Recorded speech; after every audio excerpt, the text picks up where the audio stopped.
اچھا وہ جو ایک حدیث آپ بہت زیادہ سنتی ہیں، الصلاۃ معراج المؤمن، نماز مومن کی معراج ہے۔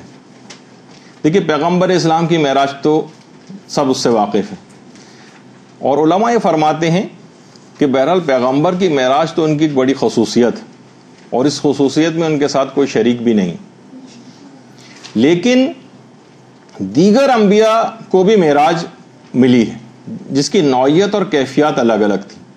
حضرت آدم علیہ السلام جب عدم سے وجود میں آئے اور پھر جنت میں ان کو اپنی زوجہ کے ساتھ ٹھہرایا گیا، جو سورہ اعراف کی آیات کے اندر آیا ہے، تو یہ خود حضرت آدم کی معراج تھی، عدم سے وجود میں آنا اور اس کے بعد اپنی زوجہ کے ساتھ جنت میں ان کا قیام۔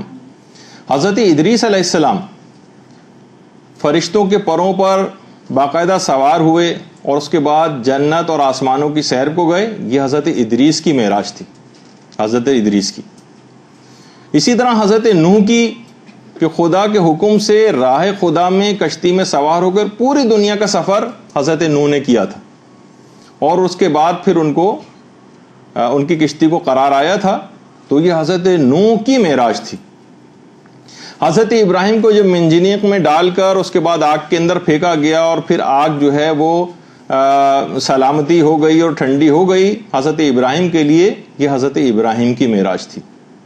اسی طریقے سے حضرت اسماعیل کی تھی کہ خنجر ان کے گلے پر چلا اور اس کے بعد جنت سے مینڈھا آیا اور حضرت اسماعیل ذبح ہونے سے بچ گئے، اور وفدیناہ بذبح عظیم اس کا مصداق بن گئے، یہ حضرت اسماعیل کی معراج تھی۔ اور اسی طریقے سے حضرت موسیٰ جب کوہ طور پر گئے اور وہاں کوہ طور پر پروردگار عالم کا جو شیریں کلام ہے اس کو سن کر مست ہو گئے، تو وہ کلام سن کر مست ہو جانا وہ حضرت موسیٰ کی معراج تھی۔ اور خود پیغمبر اسلام تو جب سفر پہ تشریف لے گئے تھے، درود بھیجیے محمد و آل محمد علیہ وسلم۔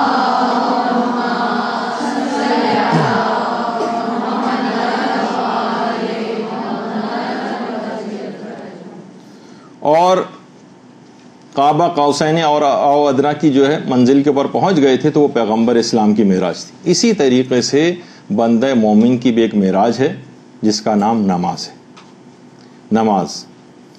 اچھا اب امام خمینی ایک جملہ بہت بہترین ارشاد فرماتے تھے، کہتے تھے کہ نمازوں میں 1,24,000 انبیاء اور ائمہ، ان کی نمازوں کا عرفان وہ آپ کی نماز میں بھی آ سکتا ہے۔ اگر آپ اول وقت میں اگر نمازیں پڑھیں تو آپ اس عرفان کے سلسلے سے متصل ہو جاتے ہیں، یعنی جس طریقے سے 1,24,000 انبیاء نمازیں پڑھتے رہیں اور پیغمبر اسلام اور ائمہ اطہار نماز پڑھتے رہیں، تو جس وقت آپ نماز پڑھتی ہیں نا، جس طریقے سے دیکھیے جس جگہ ڈھلان ہوتی ہے پانی بہتا ہوا وہیں پر آ جاتا ہے، تو کہہ رہے ہیں کہ آپ انبیاء اور ائمہ کے عرفان کے ساتھ نمازوں کے اوقات میں اپنے آپ کو منسلک کر لیتے ہیں، اور اسی وقت آپ کو بھی معراج ملتی ہے، جب بھی مومن کی معراج کہا گیا ہے اس کو۔ تو دیکھیے جماعت کی نماز کا بھی یہی فلسفہ بیان کیا گیا کہ انسان جس وقت نماز جماعت پڑھ رہا ہوتا ہے، تو دیکھیے اکیلا اور فرادہ انسان نماز پڑھتا ہے تو خشوع و خضوع بھی کم ہوتا ہے، شرائط بھی کم ہوتی ہیں، توجہ بھی اس کی نہیں ہوتی ہے، لیکن اگر نماز جماعت پڑھتا ہے یہ سب چیزیں مفقود بھی ہو جائیں تب بھی اس جماعت کی نماز کی وجہ سے تمام کمیاں پوری ہو جاتی ہیں۔ یہ آیت اللہ ابو الحسن اصفہانی ہیں کہ جو نماز جماعت پڑھا رہے ہیں، جو آپ کے سامنے تصویر، کہ خود قبرستان کے اندر جاتے تھے اور وہاں جا کر امام زمانہ علیہ السلام سے ملاقات کر لیا کرتے تھے۔ اللہم صلی علی محمد و آل محمد۔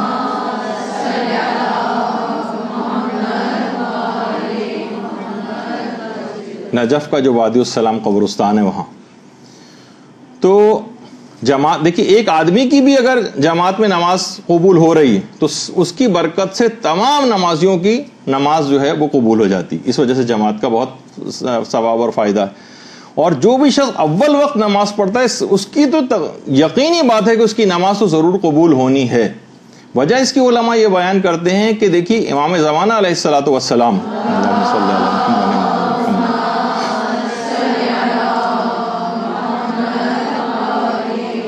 یہ تو لازمی اول وقت ہی میں نماز پڑھتے ہیں، اور ان کی نماز جب آسمانوں میں اول وقت نمازیں سب ایک ساتھ پہنچتی ہیں اور ان میں امام زمانہ علیہ السلام کی نماز بھی ہوتی ہے جسے لازمی قبول ہونا ہوتا ہے، تو ان کی نماز کی قبولیت کی برکت اور ان کے صدقے میں اس موقع پر جتنی نمازیں ساتھ گئی ہوتی ہیں ان سب کی بھی نمازیں قبول ہو جاتی ہیں۔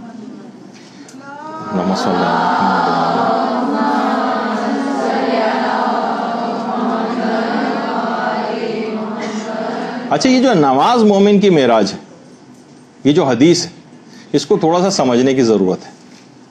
آغا محسن قرطی نے اس کی کافی اچھی تشریح کی ہے، اور اس کے علاوہ آغا حسین دیلمی نے اس حدیث کی بہت اچھی تشریح کی ہے، جو دونوں ملا کے میں آپ کے سامنے پیش کر رہا ہوں۔ انہوں نے کہا کہ جو نماز مومن کی معراج ہے، تو نماز جس طریقے سے مومن کو ایک عروج اور بلندی کی طرف لے کے جاتی ہے، اس کی مثال جہاز سے دی جا سکتی ہے، جہاز سے۔ اور کہا کہ دیکھیے جہاز بھی ہمارے جسم کو بلندی اور علو کی طرف لے جاتا ہے۔ یہ فرماتے ہیں کہ دیکھیے دنیا میں انسان کی جو پرواز کا وسیلہ ہے، ہمارے جسم کی پرواز کا، وہ جہاز ہے، اور نماز کا مقصد بھی قرب الہی کی فضا میں پرواز کرنا ہے۔ نماز آپ کو قرب الہی کی فضا میں پرواز کرواتی ہے، اور جہاز آپ کے جسم کو پرواز کرواتا ہے۔ اور دیکھیے وہ فرماتے ہیں کہ دونوں میں سملیرٹیز کیا ہیں، جس سے آپ کو نماز مومن کی معراج سمجھنے میں آسانی ہوگی۔ جہاز کی مثال سے بات سمجھائی۔ دیکھیے جہاز جب بن کر تیار ہو جاتا ہے تو اب اس کا کام کیا ہے؟ اب اس کو اڑنا چاہیے، اب اس کو وہاں پر کھڑا نہیں رہنا چاہیے اپنے اینکر میں، اس کو اڑنا چاہیے وہاں سے۔ اب یہ تیار ہو گیا ہے، اب یہ کام کرنے کے قابل ہو گیا ہے۔ اسی طرح فرماتے ہیں کہ جب مومن بھی بالغ ہو جائے یا کوئی لڑکی بالغہ ہو جائے تو اب اسے بھی قرب الہی کے حصول کی کوشش میں اپنی معراج کو پانا چاہیے اور اڑنا چاہیے فضائے قرب الہی میں، اس کو بھی پرواز کرنی چاہیے۔ وہاں پر اس بات کی بہت بچوں کو اول وقت بالکل بلوغ کے ابتدائی زمانے سے بچوں کو اس بات کی عادت ڈالنی چاہیے۔ اب دیکھیے کہ رہبر معظم کتنی مصروفیات ہیں، لیکن چھوٹی بچیاں جو قریب البلوغ ہیں یا بالغ ہو چکی ہیں، ان کی نماز جماعت کی امامت کر رہے ہیں۔ وہاں پر اس طرح سے چیزوں کو پریکٹس کروایا جاتا ہے۔ اچھا، اسی طرح سے علماء ایک مثال بھی دیتے ہیں کہ جس وقت دیکھیے جہاز جب پرواز کرنا چاہتا ہے نا، تو اس کو صاف ستھرا طاقتور پیٹرول چاہیے ہوتا ہے۔ اگر آپ موٹر سائیکل والا جو پیٹرول جہاز کے ٹنکی کے اندر ڈال دیں گے، کبھی پرواز ہی نہیں کر سکے گا۔ اسی طریقے سے جو نماز گزار ہے، اس کو بھی اگر قرب الہی کی فضا کے اندر پرواز کرنا ہے، اس کی روح کو، کیونکہ نماز معراج مومن ہے، تو علماء فرماتے ہیں اس کو بھی جو پیٹرول یعنی اس کی غذا جو ہے وہ پاک، صاف اور حلال ہونی چاہیے، ورنہ کبھی یہ قرب الہی کی فضا میں پرواز کے قابل نہیں ہو سکے گا۔ جیسے ہم نے مثال دی کہ موٹر سائیکل کا پیٹرول سے کبھی بھی جہاز نہیں اڑ سکتا۔ جب وہ اڑے گا ہی نہیں تو بلند کہاں سے ہوگا؟ اپنی غذا کو بہت زیادہ دیکھنے کی ضرورت ہے۔ پھر فرماتے ہیں کہ جہاز کے لیے رن وے کا اسموتھ ہونا بہت ضروری، جس کے ورنہ اس میں گھڑے ہوں، گڈھے ہوں، کہ اس میں جہاز تو کبھی بھی اس کے اوپر دوڑ ہی نہیں سکے گا۔ تو فرماتے ہیں کہ اسی طریقے سے نماز کی جگہ بھی حلال، پاک اور مباح ہونی چاہیے۔ غصبی جگہ نہیں ہونی چاہیے، نجس جگہ نہیں ہونی چاہیے، ورنہ کبھی بھی اپنی معراج کو پا نہیں سکے گی۔ دیکھیے سملیرٹیز ہے۔ اسی طرح سے فرماتے ہیں کہ پائلٹ جو ہوتا ہے وہ تمام جہاز کے فنی مسائل سے آگاہ ہوتا ہے، کیا کرنا ہے، تمام چیزیں، اس ٹیکنیکل جو چیزیں ہوتی ہیں اس سے آگاہ ہوتا ہے۔ مومن کو بھی نماز کے تمام فقہی اور اخلاقی اور شرعی مسائل سے آگاہ ہونا چاہیے، تبھی وہ اس کا وہ جہاز، اس کی وہ معراج جو ہے وہ ہو سکے گی، وہ پرواز کر سکے گا اس کا جہاز عالم معنوی میں۔ پھر فرماتے ہیں ایک اور مثال کے ذریعے کہ پائلٹ ہمیشہ کنٹرول ٹاور جو ہوتا ہے اس کے احکامات کا پابند ہوتا ہے، کنٹرول ٹاور سے احکامات لیتا ہے۔ اسی طرح نمازی کو بھی مجتہد عالم کے فتووں کے احکامات کا پابند ہونا چاہیے۔ وہ کنٹرول ٹاور ہے، اپنی طرف سے نمازوں میں کوئی اضافہ نہیں کر سکتے۔ یہ نہیں کہ ہمیں کوئی تشہد پسند آ رہا ہے تو ہم اس کا اضافہ کر دیں، کوئی چیز پسند نہیں آ رہی اس کو نکال دیں، نہیں۔ جو بھی کنٹرول ٹاور کے احکامات ہیں اس سے سر منہ اختلاف کرنا بہت بڑی تباہی کا باعث بن سکتا ہے۔ نمازیں اس سے باطل ہو سکتی ہیں آپ کی۔ آپ کو دیکھنا پڑے گا کہ لوگوں کی چیخ و پکار یا کسی بھی طور پہ انحرافی افکار کو پھیلانے والے کنٹرول ٹاور کے علاوہ کسی اور جگہ سے انٹرسپٹ کر کے آپ کو احکامات نہ دینا شروع ہو جائیں۔ اچھا، اسی طرح سے دیکھیے یہ بھی مثال دی جاتی ہے کہ جتنی عمدہ ایئر لائن ہوگی پرواز اتنی اچھی ہوگی، اور جتنی خراب ایئر لائن ہوگی، نام میں نہیں لوں گا ورنہ فوراً آپ ویسے پہچان گئی ہوں گی، تو اتنی پرواز اس کی عموماً خراب رہے گی، ایمرجنسی لینڈنگز کرنا پڑیں گی اس کے لیے۔ جتنی عمدہ پرواز چاہیے اتنی عمدہ ایئر لائن کا انتخاب کیا جاتا ہے۔ تو مومن بھی جتنا متقی و پرہیزگار ہوگا اتنا ہی اس کی نماز کی معراج بلندی کے اوپر اتنی ہی اس کی نماز جا سکے گی، یعنی جتنا اچھا مومن ہوگا اتنی اچھی اس کی نماز اس کے مطابق ہوگی۔ فاسق و فاجر مومن ہوگا تو نماز کی کیفیت بھی بس ویسی ہی ہوگی جو اس ایئر لائن کی جو آپ کے دماغ میں۔ اچھا، اسی طریقے سے دیکھیے جہاز جس وقت اڑتا ہے تو ٹیک آف سے پہلے کچھ ٹیکسی کرتا ہے، ایسا تو نہیں کھڑے کھڑے جہاز ایک دم سے ہوا میں اڑ جائے، یعنی زمین پہ دوڑتا ہے، پہلے آہستہ آہستہ ہوتا ہے، پھر اسپیڈ بڑھتی ہے، پھر یہاں تک ہوتا ہوتا ایک دم سے فضا کے اندر بلند ہو جاتا ہے۔ اسی طریقے سے نماز جو مومن کی معراج ہے، پہلے مقدمات نماز ہیں، پہلے اس کو وضو کرنا پڑتا ہے، نماز کی تیاری ابھی آہستہ آہستہ چلنا شروع ہوا۔ یہ آیت اللہ خوئی مرحوم ہے جو کہ وضو کر رہے ہیں، اور علماء دیکھیے اس میں ایک چیز اور بھی ہے کہ برتن وغیرہ کے اندر وضو کا ایک فائدہ ہوتا ہے کہ اس میں پانی کم ضائع ہوتا ہے۔ ہم لوگ بیسن وغیرہ کے اندر سامنے کھڑے ہو کے جو وضو کر رہے ہوتے ہیں تو مسلسل پانی بہ رہا ہوتا ہے، تو یہ اتنی اچھی بات نہیں ہے۔ وضو کے جب مسائل بیان ہوتے اس وقت کافی تفصیل سے اس بات پہ بحث ہوئی تھی۔ برتن میں اگر لے کر وضو کرتے ہیں نا تو اس سے بہت سارے مستحبات پہ بھی عمل ہو جاتا ہے اور پانی بھی کم خرچ ہوتا ہے۔ تو ابھی مانوی فضا کے اندر پرواز کرنا، لیکن فوراً نہیں اڑ جانا کہ ہم فوراً بھاگتے ہوئے گئے اور ایک دم سے اللہ اکبر کہہ کے نماز شروع کر دی، نہیں، اس سے پہلے وضو ہے، اس سے پہلے جو ہے وہ اذان و اقامت ہے، کچھ مستحب دعائیں ہیں، کچھ ٹھہرا جاتا ہے، کچھ مستحبات کے اندر مشغول ہوا جاتا ہے۔ جس طریقے سے جہاز فوراً نہیں اڑ جاتا اسی طریقے سے نماز کا بھی مسئلہ ہے۔ اچھا دیکھیے، جس وقت جہاز ٹیک آف کر رہا ہوتا ہے اور ابھی اڑ رہا ہوتا ہے اس وقت اس کے انجنز کے اوپر بہت زیادہ لوڈ پڑتا ہے، بہت طاقت چاہیے ہوتی کہ جب یہ اڑ جاتا ہے اور فضا کے اندر ایک اسموتھ فلائٹ ہو جاتی ہے پھر اس کے انجنز پہ اتنا زور نہیں پڑتا۔ اسی طرح سے جس وقت آپ نماز شروع کرنے والی ہوتی تو اس وقت آپ کو بہت طاقت لگانا پڑتی، شیطانی وسواس آ رہے ہوتے ہیں، شیطان چاہتا ہے کہ ٹال دو، ترک کر دو، آخری وقت میں پڑھ لینا، خواہش نفس، نیند آ رہی ہے، ابھی سستی آ رہی ہے، ابھی کھانا کھایا ہے، تو کاہلی ہو رہی ہے، لاپرواہی ہو رہی ہے، اس سے اپنا پیچھا چھڑانا ہے۔ پیچھا چھڑانے کے لیے بہت طاقت چاہیے، جس طرح جہاز کو ٹیک آف کرتے وقت طاقت چاہیے ہوتی۔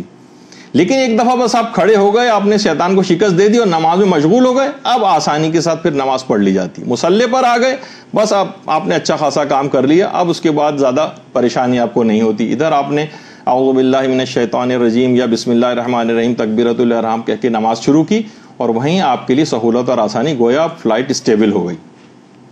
دیکھیے فلائٹ کے اندر ہر چیز کی بڑی کیلکولیشنز ہوتی ہیں اور ٹائمنگ کی بڑی اہمیت ہوتی ہے۔ جو کام پہلے کرنا ہے اسے بعد میں نہیں کر سکتے، جو کام بعد میں کرنے ہیں اس کو پہلے نہیں انجام دے سکتے۔ اسی طریقے سے نماز بھی اگر 1 منٹ پہلے آپ پڑھ لیں گے تب بھی نماز باطل ہو جائے گی، وقت کے بعد قضا ہونے کے بعد پڑھیں گے تب بھی آپ گناہگار ہو جائیں گے۔ یعنی ہر چیز جس طرح سے جہاز میں کیلکولیٹڈ اور ٹائمنگز کے ساتھ ہوتی، اسی طریقے سے نمازوں کا بھی مسئلہ ہے۔ اور دیکھیے یہ بھی علماء نے بہت اچھی بات کہی کہ دیکھیے کامیاب فلائٹ اسی وقت کہا جا سکتا ہے کسی فلائٹ کو جب وہ صحیح و سالم تمام خطرات سے کراس کرتے ہوئے سیفلی لینڈ کر جائے، اسے کہا جاتا ہے کہ کامیاب فلائٹ تھی۔ نماز بھی ہماری اسی وقت قیمتی ہوگی جب یہ کسی بھی آفت کے بغیر، کسی بھول چوک کے بغیر، کسی خشوع و خضوع میں کمی کے بغیر، یہ اگر اچھے طریقے سے نماز آپ نے اختتام پذیر کر دی ہے تب یہ کہا جائے گا کہ آپ نے صحیح طور پر معراج مومن کی اس روایت کے اوپر عمل کرتے ہوئے بلندی تک نماز کو لے کے گئے، اور پھر اختتام اس کا بالکل سیف اینڈ ساؤنڈ طریقے سے آپ نے کر دیا، کوئی مکروہات نہیں ہوئے، کوئی مبتلات نہیں ہوئے، گویا فلائٹ جو تھی نماز کی وہ سیفلی لینڈ کر گئی۔ اسی طریقے سے دیکھیے پائلٹ کے لیے ضروری ہے، علماء فرماتے ہیں کہ کنٹرول ٹاور کے احکامات کی زبان سے واقف ہو۔ کتنی ایئر کریش انویسٹیگیشنز وغیرہ کے جو پروگرام ٹی وی کے اوپر آتے ہیں اس میں کتنی ایئر کریش ایسے دکھائے گئے ہیں کہ جو جہاز کے پائلٹ تھے وہ کنٹرول ٹاور کی زبان سے صحیح طور پر واقف نہیں تھے، تو اس کے نتیجے میں وہ احکامات کو صحیح طور پر سمجھ نہیں سکے اور وہ ان کو نقصان اٹھانا پڑا، جہاز کریش ہو گئے۔ اسی طریقے سے اس نماز کی جو فلائٹ ہے اس کی بھی ایک خاص لینگویج ہے، وہ عربی، صحیح تلفظ ہونا چاہیے، صحیح تجوید ہونی چاہیے، آپ کو مختلف چیزیں پتہ ہونی چاہیے، یہ نہیں کہ نماز عربی میں اور آپ اردو کے اندر طریقے سے اس کو پڑھ رہی ہیں۔ یا جیسے وہ تھا مصطفیٰ کمال اتا ترک کہ جس نے پوری نماز کو ترکی میں کرنے کی ترکیب کی تھی. پوری نماز باطل ہو جائے گی اگر کسی نے اس انداز سے اس طریقہ کار کو اختیار کیا. پھر علماء فرماتے ہیں کہ دیکھیے جتنا جہاز فضا کے اندر بلند ہوتا جاتا ہے اتنی ہی دنیا اس کے سامنے چھوٹی ہوتی چلی جاتی ہے. دیکھو اتنی بڑی بڑی عمارتیں بھی اتنی چھوٹی چھوٹی نظر آنے لگتی ہیں. اسی طرح سے قلب نمازی ہے وہ جتنا خدا کی طرف متوجہ ہوتا جاتا ہے دنیا اور اہل دنیا اس کی نگاہ میں اتنے ہی حقیر ہوتے چلے جاتے ہیں. آیت اللہ جواد انصاریہ حمدانی جن اپنی نمازوں میں خشوع و خضوع کے اندر بہت مشہور تھے. تو جتنا خدا کی طرف متوجہ ہوگا نمازی کا دل اتنا ہی دنیا اس کی نگاہ میں حقیر ہو جائے گی. جس طریقے سے جہاز جتنا بلند ہوتا ہے عمارتیں اور دنیا اتنی چھوٹی نظر آتی. دیکھیے پائلٹ کے لیے علماء نے فرمایا بہت ضروری ہے کہ اس کی ٹریننگ صحیح ہو, ایویشن کے ایسے اداروں کے اندر صحیح انہوں نے جو ہے تعلیم حاصل کی ہو, اچھے استاد سے, اچھے معلم سے, اچھے کالجز سے انہوں نے پڑھا ہوا ہو تو وہ اچھے پائلٹ بن سکتے ہیں. اسی طریقے سے جو نماز گزار ہے اس کو بھی اپنے کسی اچھے استاد سے, کسی اچھے رہنما سے, کسی اچھے مدرسے سے باقاعدہ نماز کے مسائل کو, اس کے اخلاقیات کو, اس کو قبول کروانے والی چیزوں کی معرفت حاصل کرنی چاہیے.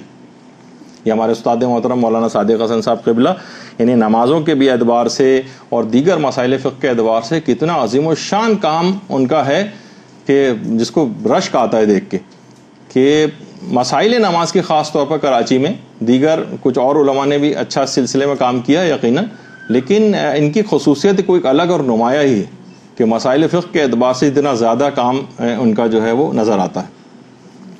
تو اسی طرح سے کہ پائلٹ کے لیے دیکھیے یہ بات بھی ضروری ہے کہ اس کا دماغ, اس کا ذہن بہت الرٹ ہونا چاہیے. وہ غافل ہو جائے, پائلٹ بے ہوش ہو جائے, جہاز سے گر پڑے. تھوڑے دن پہلے پائلٹ صاحب لینڈ کرنے کے بعد پتہ چلا ابھی شاید لینڈ بھی نہیں ہوئی تھی کہ کیبن سے باہر نکلے اسی وقت بے ہوش ہو کے گر پڑے تھے. تو اس سے بہت مسائل جو ہے وہ جہاز کے اندر ہو سکتے ہیں. تو اس کے لیے ضروری ہے کہ جو بھی پائلٹ ہے وہ بالکل الرٹ اور ہوشیار ہونا چاہیے. اسی طریقے سے ورنہ نقصان ہوگا. بے پرواہ جو نمازی ہیں, جو مسائل نماز سے بالکل بے پرواہ ہیں, نہ ان کو یہ پتہ ہے کہ ہمارا کوئی بال تو نہیں نظر آ رہا, خواتین میں سے تو ایک بال بھی نظر آ رہا ہو تو نماز باطل ہو جاتی ہے. لباس ان کا کس طرح کا ہونا چاہیے, بس جیسا تیسا نماز پڑھنی ہے, چاہے بال نظر آ رہے ہوں, چاہے لباس نامناسب ہو, کوئی مسائل نماز وغیرہ کی پرواہ نہ ہو, ان کی بھی نماز باطل ہو جائے گی. ایسا نہیں, اس کو الرٹ ہونا چاہیے اپنے آپ کو. باقاعدہ جب ہم اگلی کلاس ہوگی اس کے اندر نماز کی تیاری کیسے کریں اس پہ جب گفتگو ہوگی تو اس میں آپ دیکھیں گی بہت ساری چیزیں. آپ کو باقاعدہ آئینے کے سامنے کھڑے ہو کے اپنے حجاب, پردہ, ایک ایک بال کو دیکھنا ہوگا کہ کہیں ایسا تو نہیں ہے کہ میری نماز اس سے خراب ہو جائے.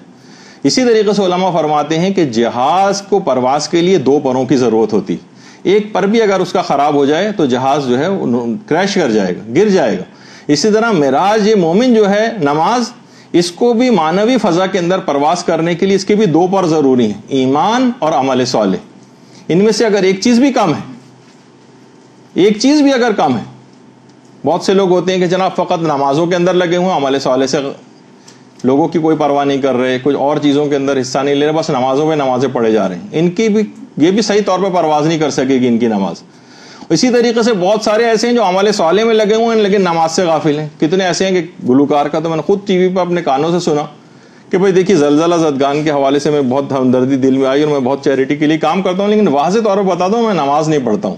یہ ٹی وی پہ کہا ہے انہوں نے, گلوکار نے. تو ان کی بھی نا یہ بھی کسی معنوی فضا کے قابل نہیں ہے. بھائی وہ کون سی نماز ہے کہ جو کہ حقوق العباد اور دیگر لوگوں سے یا دیگر عمل صالح جو ہے جو ایمان اور عمل صالح دونوں کی ضرورت پیش آتی, ان میں سے کوئی سی بھی ایک چیز کم ہو جائے, یا حقوق اللہ یا حقوق العباد, یہ بھی جہاز کے 2 پر سمجھے جا سکتے ہیں.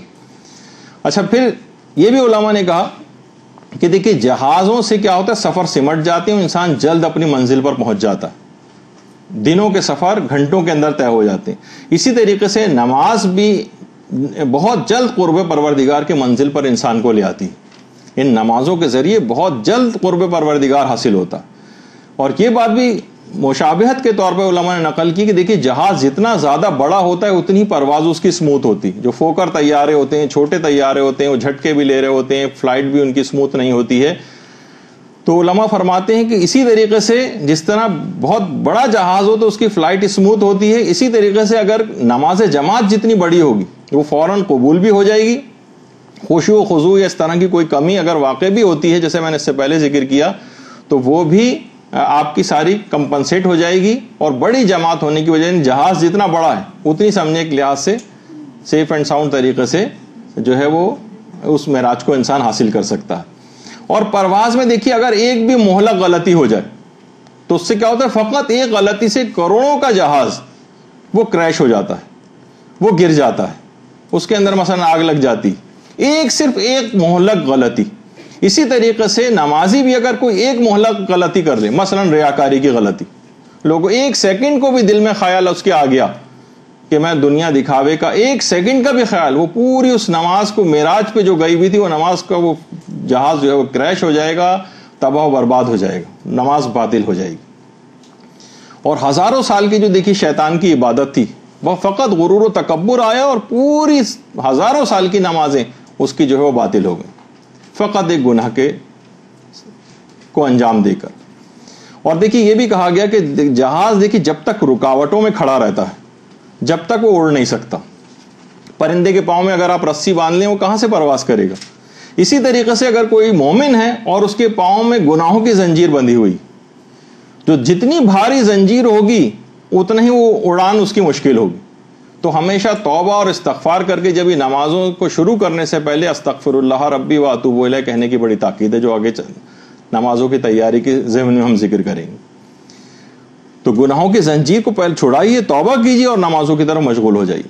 اور دیکھیے جتنا جہاز ہوا میں بلند ہوتا چلا جائے گا اتنا آپ گھر والوں سے دور ہو جائیں گی، فکر دنیا۔ لوگ کہتے ہیں کہ جب جہاز کے اندر انسان بیٹھتا ہے تو خواہ کتنی پریشان کیوں نہ ہو دنیاوی اعتبار سے، بہت ساری پریشانیوں سے اس کا دماغ ہٹ جاتا ہے۔ اسی طرح سے جب نماز انسان پڑھنا شروع کرتا ہے اور خشوع و خضوع سے نماز پڑھتا ہے تو تمام مادی فکرات سے دور ہو جاتا ہے، اتنا ہی خدا کے وہ نزدیک ہوتا چلا جاتا ہے۔ اور ایک اور بہت اہم بات علماء بیان فرماتے ہیں کہ دیکھیے جہاز جتنا اوپر جاتا جائے گا اتنا ہی گرنے کا خوف بڑھتا چلا جائے گا۔ مثلا اگر کوئی بہت 5 فٹ کے فاصلے پر اگر آپ ہیں کہیں دیکھیے دیوار پہ کھڑی ہوں، آپ کو گرنے کا اتنا خوف نہیں ہوگا جتنا 500 فٹ کی کسی بلڈنگ پہ آپ ٹانگ لٹکائے اس طرح سے بیٹھی ہوں، گرنے کا کتنا خوف ہوگا آپ کو۔ کوئی 100 فٹ کے گہرے کنویں کے اندر آپ کو ایک رسی لٹکائی جائے اور آپ نیچے اور آپ رسی کو کھینچتے کھینچتے ہوئے جو ہے اوپر آ رہی ہوں، تو جتنا آپ کنارے کے قریب پہنچتی جائیں گی اتنا گرنے کا خوف بڑھتا چلا جائے گا۔ تو علماء ایک بات بیان فرماتے ہیں کہ اسی بنیاد پر جو علماء کا خوف ہوتا ہے، صالحین کا خوف ہوتا ہے، انبیاء اور ائمہ کا خوف ہوتا ہے کہ دھڑک رہے ہیں دل اور زرد چہرہ پڑا جا رہا ہے ان کا، اور امیر المومنین دیواریں مسجد کوفہ کی دیواریں پکڑ پکڑ کے جو آ رہے ہیں، یہ اللہم صلی علی محمد و علی محمد۔ جتنی بلندی پر ہیں اتنا ہی خوف غدہ بڑھتا چلا جا رہا ہے۔ یہ ہے مفہوم نماز مومن کی معراج ہے اس حدیث کا۔ دیکھیے مقامات عالیہ جتنے ان کی کوئی حد اور انتہا نہیں، کیونکہ کمال تو فقط پروردگار عالم کی ذات کے پاس ہے، حد کمال اس کے پاس ہے۔ تو کمال کے قریب ہونے کے لیے علماء کی سیرت رہی ہے اور انبیاء کی اور ہمارے ائمہ کی بھی، کہ ایک ایک رات میں یا شب و روز میں ملا کر ہزار رکعت نماز پڑھتے تھے، جس کو فوراً لوگ کیلکولیٹ کرنے لگتے ہیں کہ اتنی دیر اتنا ٹائم لگے گا تو یہ ہو سکے گی نماز یا نہیں ہو سکے گی۔ امیر المومنین علیہ الصلوۃ والسلام کے لیے ملتا ہے اللہم صلی علی محمد و علی محمد۔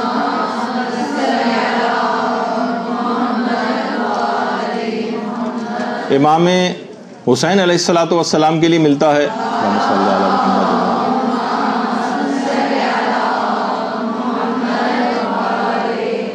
علی۔ امام زین العابدین علیہ الصلوۃ والسلام کے لیے بات ملتی ہے۔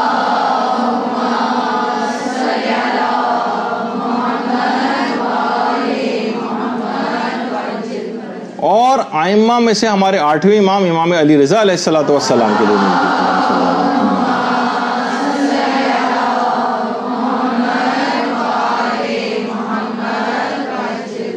کہ ایک رات میں یا شب و روز میں ملا کر 1000 رکعت نماز پڑھا کرتے تھے۔ ابا سلط کہتے ہیں جن کہ ایران کی زیارتوں میں آپ ابا سلط کے مزار پر بھی گئی ہوں گی، ان کے روضے پر، تو 8ویں امام قید خانے میں تھے، تو ابا سلط جب ملنے کے لیے گئے تو داروغہ زندان نے کہا کہ میں آپ کو ملوا تو سکتا ہوں امام سے، لیکن میں کس وقت ملواؤں؟ وہ کبھی ایسا موقع ہی نہیں نظر آتا کہ اس وقت وہ نماز پہ نہ ہو، مصلی پہ نہ ہو، ہر وقت نمازوں پہ نمازیں پڑھتے رہتے۔ اور یہ تو ائمہ کی بات تھی۔ پچھلی دفعہ تو میں نے علامہ عبد الحسین الامینی کا تذکرہ آپ کے سامنے کیا تھا کہ وہ بھی کس طرح سے مشہد میں ایک رات کے اندر یا شب و روز میں ملا کر 1000 رکعت جو ہے وہ نماز پڑھا کرتے تھے. برحمتك يا ارحم الراحمين وصلى الله على محمد وآله الطاهرين.